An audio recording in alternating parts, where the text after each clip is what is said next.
Quality और consistent performance के लिए सिर्फ सिल्वर पंप्स एंड मोटर्स, नाम याद रखना।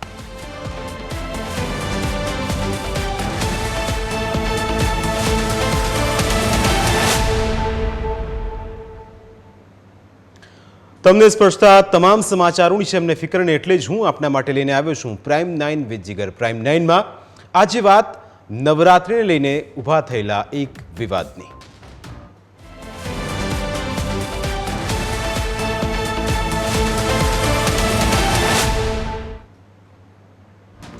નવરાત્રિ એટલે કે માની આરાધના, બેઝિકલી શક્તિની ઉપાસના કરવાનું આ પર્વ છે।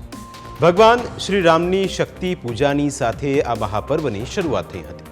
જો કે આજે ગુજરાતમાં દેવીની આરાધનાના જગ્યાએ આ ઉત્સવમાં અશ્લીલતાનો નગ્નનાશ થતો હોવાના આરોપો મૂકવામાં આવતા રહે છે। આવા જ આરોપ મૂકતો સ્વામિનારાયણ સંપ્રદાયના અનુપમ સ્વરૂપ સ્વામીનો વિડીયો અત્યારે વાયરલ થઈ રહ્યો છે। આ વિડીયોને લઈને લોકો રોષે ભરાયા છે। દેવીના પર્વનું અપમાન થતું હોવાનો આરોપ મૂકવામાં આવ્યો છે। સવાલ એ છે કે આ સ્વામીજી તો માત્ર બોલ્યા છે, પરંતુ નવરાત્રિ દરમિયાન રાત્રે અશ્લીલતા કરતા યુવાનોને તમે શું કહેશો? તેઓ નવરાત્રિના નામે ઘરની બહાર પગ મૂકે છે અને એ પછી આ પગ લપસી જાય છે, તો તેના માટે આ સ્વામીજી કેવી રીતે દોષિત હોઈ શકે છે? આ ધાર્મિક ઉત્સવ છે ત્યારે અધાર્મિક પ્રવૃત્તિઓ શા માટે ચાલી રહી છે? આ સ્વામીએ કહ્યું છે કે પુરુષ અને સ્ત્રીઓના ગ્રાઉન્ડ અલગ રાખવા જોઈએ। આ મામલે મતભેદ હોઈ શકે છે। સ્વામીનો વિરોધ કરનારાઓ છાતી ઠોકીને કહી શકે છે કે નવરાત્રિ દરમિયાન કેટલાક યુવાનો ચારિત્રભંગ થાય એવું કોઈ કૃત્ય કરતા નથી। સમાજે આ મામલે વિચાર કરવો જોઈએ અને એટલા જ માટે આ મુદ્દો પણ ચર્ચાના કેન્દ્ર સ્થાને છે। આજની આ ચર્ચામાં આપણી સાથે જોડાશે સ્વામિનારાયણ સંપ્રદાયના સ્વામી અનુપમ સ્વરૂપ સ્વામી અને સામાજિક કાર્યકર્તા મીનલબા ગોહિલ। આ બંનેનું સ્વાગત છે। સ્વામીજી, સૌથી પહેલો આપને મારો એ સવાલ છે કે આપને આવું કેમ કહેવું પડ્યું કે નવરાત્રિમાં આ પ્રકારના કૃત્યો થાય છે? નમસ્કાર સર્વે દર્શક મિત્રોને, ભાવથી નવરાત્રિના જય માતાજી, સૌને જય સ્વામિનારાયણ। તો આપણે જે પ્રશ્ન કર્યો એ પ્રમાણે વિડીયોની અંદર મેં કોઈ અભદ્ર ભાષા કે ટિપ્પણીનો ઉપયોગ નથી કર્યો, પણ હાલની અંદર સમાજની અંદર જે નવરાત્રિની છાપ એક જે લોકોમાં ઊભી થઈ છે, તો કદાચ લોકોનું મન છે એ હર વખતે પોઝિટિવ નથી વિચારતું, ક્યારેક નેગેટિવ પણ વિચારે છે, અને એના કારણે જ સમાજમાંથી આવી ટિપ્પણીઓ આવતી હોય છે જે મારા સાંભળવામાં આવી અને મને એ મુદ્દો ટચ થયો કે ભાઈ સાચી વાત, સારી વાત અને યોગ્ય વાત નિડરતાથી કરવી જોઈએ કે નવરાત્રિ સારી જ છે। નવરાત્રિ એ માતાજીની સેવા ભક્તિનું પર્વ છે, પણ આ દરમિયાન જો કંઈક ખરાબ થતું હશે, જો કંઈક આપણી ધાર્મિકતાને લાંછન લાગે એવું થતું હશે, તો એનો વિરોધ થવો જોઈએ અને એની ઉપર રોક લાગવી જોઈએ। બિલકુલ સ્વામીજી, આપે આપના વિડીયોમાં એ પણ કહ્યું છે કે રાતના 12 વાગ્યા પહેલા નવરાત્રિ અને પછી લવરાત્રિ। આપનું આવું કહેવાનો ઉદ્દેશ કયા પ્રકારનો હતો, મારે એ પણ સમજવું છે। 12 વાગ્યા પછી લવરાત્રિ થાય છે એવું મેં નથી કહ્યું।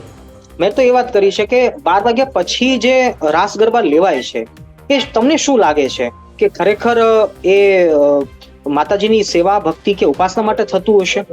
બાકી મને એમ લાગે છે કે 12 વાગ્યા સુધી જે થાય છે ને એ હકીકતમાં આપણી પરંપરા હતી પહેલેથી, કે આપણા વડીલો, આગેવાનો અને ગામના કે શહેરોના જે સજ્જનો હોય એ ભેળા મળીને રાસ ગરબા લેતા હોય, પણ એ પોતાની વિવેકતાથી, મર્યાદામાં, બહેનોના વિભાગમાં બહેનો રાસ લેતા હોય, ભાઈઓના વિભાગમાં ભાઈઓ રાસ લેતા હોય। પણ હાલના સમયમાં એ બધું છૂટવા માંડ્યું છે અને પાર્ટી પ્લોટની અંદર અથવા તો અલગ અલગ આયોજનો થતા હોય છે, અને જેની અંદર આપણે જોઈએ છીએ કે અભદ્રતા એ ઘણીવાર જોવા મળતી હોય છે। એટલે સ્વામીજી, આપ કહો છો કે અભદ્રતા જોવા મળતી હોય છે। આપ માનો છો કે આપણા સંસ્કારો બુરાઈ રહ્યા છે, આંધળું અનુકરણ વધી રહ્યું છે ને તેના કારણે આ પ્રકારની ઘટનાઓ પ્રકાશમાં આવી રહી છે? 100% સાચી વાત છે। આપણે સૌ એ નવરાત્રિના ગરબા જોયેલા છે અને આપણે રમેલા છીએ કે જેમાં સંપૂર્ણ વિવેક હતો અને મર્યાદા હતી, પણ હાલના સમયમાં એ બધું છૂટી રહ્યું છે અને જેના કારણે હવે લોકો એવો મને પ્રશ્ન કરે છે કે સરકારે છૂટ આપી છે તો શું તમે સરકારના વિરોધમાં છો? એટલે હું સરકારના વિરોધમાં નથી। સરકાર તો બધી વાતની છૂટ આપે, અને અનફોર્ચ્યુનેટલી કહેવું પડે છે કે સરકાર તો હવે સમાજની માંગના કારણે કદાચ દારૂની બી છૂટ આપશે, તો શું આપણે આપણા છોકરાઓને, સંતાનોને શું આપણે એ માર્ગે વાળી શકીશું? તો બધું સરકારના હાથમાં નથી, શરીરની સેફટી કદાચ પોલીસ કર્મીઓ કે સરકાર લેશે, પણ મનના જે બગાડ થઈ રહ્યા છે, હાલના યુવાનોના મન બગડી રહ્યા છે, અને એ શાના કારણે બગડે છે કે મારે ચર્ચા કરવાની જરૂર નથી. બધા જ સાંભળનારા છે, બુદ્ધિશાળી છે, અને કેવો મનનો બગાડ હોઈ શકે એ બધા એ વાતથી વાકેફ હશે. બિલકુલ સ્વામીજી, મનના બગાડ વિશે હું આગળ આપને સવાલ કરીશ, પણ આપ કહો છો કે નવરાત્રિમાં બધું બરાબર હોતું નથી, તો શું તમે એવું કહેવા માંગો છો કે આપણા મૂલ્યો જે છે એ ભૂલાઈ રહ્યા છે? 100% લાગે છે, કેમ નહીં? પહેલાના સમયની અંદર જે આપણી ધર્મ પ્રત્યેની નજર હતી અને ધાર્મિકતા પ્રત્યે જે આપણો સદભાવ હતો, હવે એ એવો સદભાવ લોકોના મનમાં રહ્યો નથી.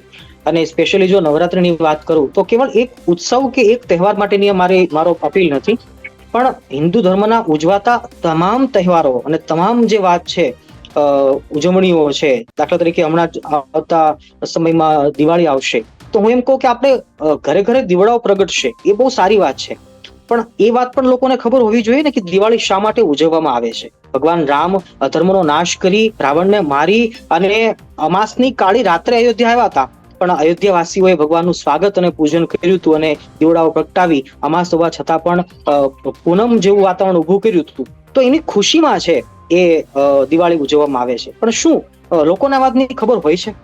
એટલે નવરાત્રી બાબતમાં હું એટલું જ કહેવા માંગુ છું કે યુવાનોને ને યુવતીઓને એ પણ ખ્યાલ હોવો જોઈએ કે નવરાત્રી શા માટે. માતાજી જગદંબા માં પાર્વતી એમના 9 રૂપો છે, 9 અલગ અલગ સ્વરૂપો છે, એમની પૂજા, 9 દુર્ગાની પૂજા છે હાલના સમયમાં થવી જોઈએ. પણ શું એ 9 માતાજીના નામ પણ યુવાનોને આવડતા હશે? એની પાછળની ગરિમા શું છે, એનું ગૌરવ શું છે, તો એ શું ખબર છે કોઈને? તો એના ઉપર તો કોઈ વાત કરતું નથી. બિલકુલ સ્વામીજી, જો સુરક્ષાની વાત હોય તો રાજ્ય સરકારે સ્પષ્ટ કર્યું છે કે ભલે મોડે સુધી ગરબા રમો, સુરક્ષાની ચિંતા છે નહીં, તો પછી આપ આ માધ્યમથી કહેવા શું માંગો છો? 100%. તો ગુજરાત ગવર્મેન્ટ તરફથી જે સેફટી અપાઈ રહી છે એ વાતને ખરેખર વંદન છે કે આ વર્ષે આટલી કડકતાથી હર્ષભાઈ સંઘવીએ પણ વાત કરી છે પ્રમાણે, અને ગુજરાત ગવર્મેન્ટ અને પોલીસ કર્મીઓ પણ બહુ સારી રીતે શી ટીમ પણ આઈ થિંક મને ખ્યાલ છે ત્યાં સુધી દરેક શહેરોમાં મૂકવામાં આવી છે. તો એ બધી પોઝિટિવ વાત છે.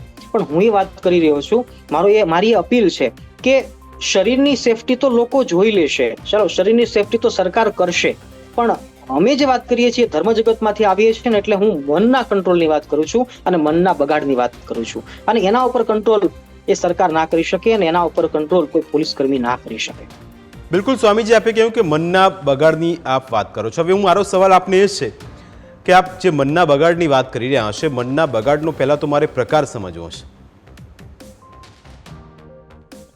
મનના બગાડ તો અનેક પ્રકારે થાય છે. હું ઘણીવાર વાત કરું છું કે બોર્ડર ઉપર જ્યારે કોઈ 2-5 આપણા સૈનિકો જ્યારે ઘાયલ થાય છે કે શહીદ થાય છે ને, ત્યારે આપણે આખો દેશ છે એ રાડે રાડ થાય છે. પણ જ્યારે એ સિવાય સમાજની અંદર વ્યસનથી, તંબાકુથી, દારૂના વ્યસનથી અનેક યુવાનો જે હાલ દિવસ દરમિયાન જોઈએ તો આપણે કેટલા યુવાનોના આવી રીતે મોત થતી હશે, તો એના ઉપર કોઈ નજર લેતું નથી એમ. તો બસ એ જ રીતે મનના બગાડ તો અનેક રીતે થતા હોય છે અને એમાંનું અનેક અલગ અલગ કારણો છે. પણ હાલના સમયમાં જે આ ભબકો છે કે બહારથી જે સારું ઉપરથી દેખાય અને અંદર જે મનની અંદર બગાડ થાય છે, અને કે યુવાન અને યુવતી પ્રત્યે જે એક મોહ છે, જેને એક વાસ્તવિક દ્રષ્ટિએ કદાચ કોઈક લોકો જોતા હોય, તો એના માટેની આ વાત અમે કરી રહ્યા છીએ કે એના માટે મર્યાદા જરૂરી છે. પહેલાના સમયમાં નિયમરૂપી કિલ્લો બાંધવામાં આવ્યો હતો અને એ હાલ સુધી રહ્યો છે, અને એટલા માટે હાલ આપણે બધા સુરક્ષિત છીએ અને સુખી છીએ. બાકી પાશ્ચાત્ય સંસ્કૃતિ અને વિદેશની પરંપરાઓને જો આપણે અહીંયા લાવીએ તો એ લોકોને ત્યાં મર્યાદા નથી અને ત્યાં વિવેક નથી, અને એના કારણે એની સંસ્કૃતિ અને આપણી સંસ્કૃતિ બંને અલગ છે. તો બસ તે મર્યાદામાં રહીને જો કરવામાં આવે, કિલ્લાની અંદર રહીને જો કરવામાં આવે, તો એ આપણી સેફટી છે ને એ ભક્તિ સાબિત થઈ શકે. અન્યથા એ ભક્તિ ના કહી શકાય, બીજું કંઈ કહી શકાય. ચોક્કસ સ્વામીજી, આપ કહો છો કે ભક્તિ ન કહી શકાય, બીજું કંઈ કહી શકાય. શું આપનું એવું માનવું છે કે જે રીતે ફેશન બદલાય છે, ટ્રેન્ડ બદલાયો છે, એમ બધું જ બદલાઈ રહ્યું છે, સંસ્કારો પણ ક્યાંક અહીં એને ઠેસ પહોંચી છે? 100%ની વાત છે કે પહેલા કેવા ગરબા હતા અને પહેલા કેવી નવરાત્રી હતી, ત્યાંથી લઈને હાલના સમયમાં જે લેડીઝોનો પહેરવેશ પણ બદલ્યો છે. ચલો બદલ્યો નહીં, પણ હું એમ કહું કે જે પર્ટિક્યુલર ખરાબ પહેરતા હશે એના માટે બગડ્યો છે, બદલ્યો નથી એ લોકોએ. તો એવી જ રીતે આ સોંગ છે જે માતાજીના પદો ગવાતા હતા, કીર્તનો ગવાતા હતા, ત્યાંથી લઈને બોલિવૂડ સુધી હાલ પહોંચ્યું છે અને ત્યાંથી આગળ લઈને ક્યાં ક્યાં સુધી જશે, તો એ ખરેખર અકલ્પનીય વાત છે અને એના માટે અંકુશ લાવવા માટેની જ મારો વિચાર છે અને મારી આ વાત હતી. બિલકુલ સ્વામીજી, આપે કહ્યું કે નવરાત્રિ નહીં, આ લવરાત્રિ છે. છેલ્લો અને અંતિમ સવાલ આપને કે આપને એવું કહેવું છે કે આધુનિકરણની દોડમાં સંસ્કૃતિનું પતન થઈ રહ્યું છે, સંસ્કૃતિનું સન્માન થતું નથી અને જે અત્યારની જનરેશન છે એ આપણા વડવાઓના નીતિ નિયમોને ભૂલી ગઈ છે. આ બધી બાબતોના કારણે જ અત્યારે જે સમાજ બદનામ થઈ રહ્યો છે ને આપે જે કહ્યું કે ટિપ્પણી તો એવી પણ થઈ રહી છે કે આપનો આ બફાટ છે.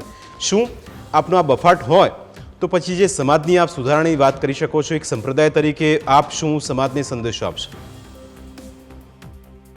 તો હું એ વાત અહીંયા કરવા માટે હું એક પ્રયાસ કરીશ કે નવરાત્રી એ માતાજીની ઉપાસના અને ભક્તિનું પર્વ છે, તો એમનું સેલિબ્રેશન આપણે સૌએ કરવું જોઈએ અને દરેકના ઘરમાં થવું જોઈએ.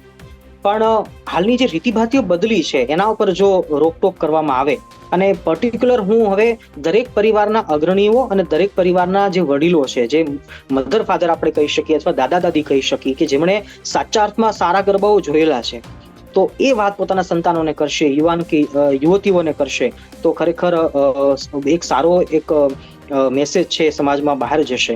નંબર 2 કે મોડી રાત્રિ સુધી કોઈ યુવાન કે યુવતી પોતાના ઘરે પાછા આવે તો શું લાગે છે કે કોઈ માતા પિતાને આ વાત ગમતી હશે? ખરેખર એને ચિંતા હોય, પોતાના દીકરા દીકરીઓની ટેન્શન હોય, પણ કદાચ ક્યારેક કોઈ કહી શકે, ક્યારેક કોઈ ના કહી શકે અને ક્યારેક મજબૂરી હોઈ શકે કે તો ક્યારેક કદાચ ફેશનના એક ટ્રેન્ડમાં ચડીને આ થતું હોય. પણ મારી કરબદ્ધ પ્રાર્થના છે કે આ માતાજીના પર્વને એક સાત્વિક રીતે અને ભક્તિભાવપૂર્વક જો ઉજવવામાં આવે તો આપણા સૌ ઉપર માતા જગદંબા અને માતાજી આપણા સૌ ઉપર રાજી થાય અને આ દિવસોમાં માતાજીને પ્રસન્ન કરવાના બદલે જો આપણે ભૂલ કરી અને ખરાબ રીતે આપણું આચરણ થાય અને જો એનાથી માતાજી અપમાનિત થાય તો માતાજીની કૃપા નહીં પણ માતાજીનો આક્રોશ આપણા ઉપર આવે, એવું આપણાથી ન થાય એનું ધ્યાન રાખવું જોઈએ.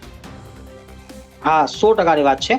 જો આપણી કોઈ કોપી કરે છે અથવા તો આપણા ગૌરવને કોઈ સમજે છે તો એ તો બહુ સારી વાત છે, પણ હું એમ કહેવા માંગુ છું કે જો કેવળ બીજાને શીખવાડવાના બહાને પણ આપણે જો આધુનિકીકરણ તરફ જતા રહીશું તો મને એમ લાગે છે કે આપણે ખોટ ખાઈએ છીએ અને 2-5 વ્યક્તિ કદાચ કે 2-5 દેશના લોકો આપણી સંસ્કૃતિને જોઈ અને પછી એ આપણે કરીએ છીએ એમ કરશે તો એ સારી વાત છે.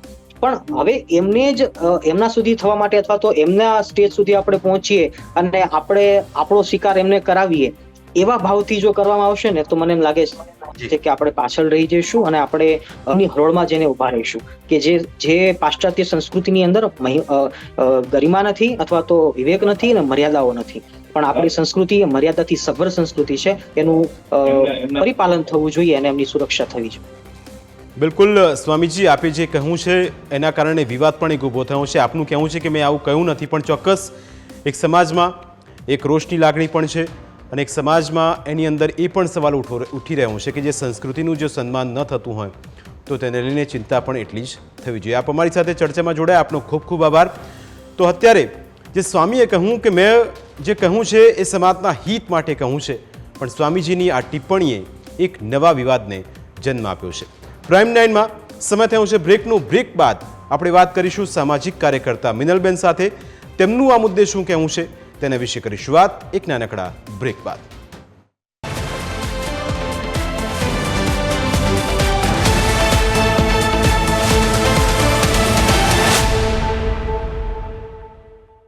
તો બ્રેક બાદ આપનું સ્વાગત છે. ચર્ચામાં આપણી સાથે જોડાયેલા છે મિનલબા. મિનલબા, આપનું સ્વાગત છે. સૌથી પહેલો સવાલ આપને કે સ્વામીજીનું કહેવું છે કે રાત્રે 12 વાગ્યા પહેલાં જે થાય એ નવરાત્રિ અને પછી જે નવરાત્રિ શરૂ થાય એ નવરાત્રિ નહીં પણ લવરાત્રિ છે.